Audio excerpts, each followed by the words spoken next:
多倫多油價之亂，401公路變停車場。當年加國油危機要單雙號加油，由石油危機到 Loblaws 貴菜，我哋點樣生存過嚟 ？Hello， 各位多倫多嘅街坊，平時行401或者 DVP 已經夠想死啦。如果再望一望個油價，哇，過6、過7，甚至衝上2蚊，真係想熄火推車算數。喺多倫多，油價一升，唔單止係入油貴，係連你去 Loblaws 或者 No Frills 買盤菜都貴埋。但係如果你覺得而家已經係末日，咁你一定要聽70年代加拿大經歷過嘅嗰場石油大戰。講返1973年同1979年，當時中東開戰，全球油價爆升，你以為加拿大有產油就冇事？錯啦！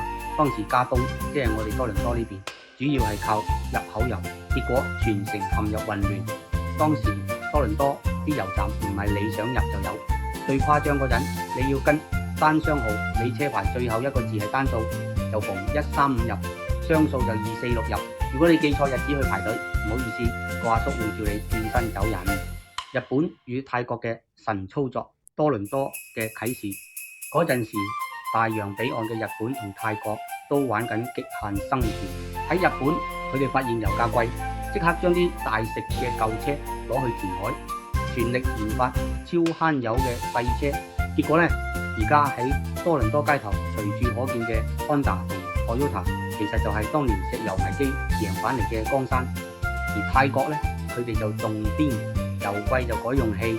如果你而家喺多倫多見到啲巴士或者貨車接住 CNG 或者 propane， 其實呢種思維就係當年泰國嗰套，既然買唔起油，我就改裝架車。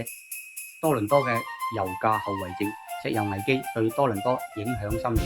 當年因為油價太貴，大家開始覺得住喺 suburban 郊區，每日揸成個鐘車返 downtown 係件好痛苦嘅事。於是多倫多開始大搞公共交通，GO train 網絡亦都係嗰段時間慢慢成型。所以話你而家日日坐嗰班 GO train， 其實係多得當年油價貴到大家想汽車。結語：多倫多生存法則。總結一句，歷史話俾我哋聽，油價升，生活就會變。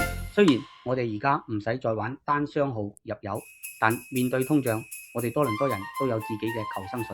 例如專門邊間 Costco 啲油平幾蚊，或者星期二先去買油。你呢？最近你有冇因為油價太貴而戒咗去邊度？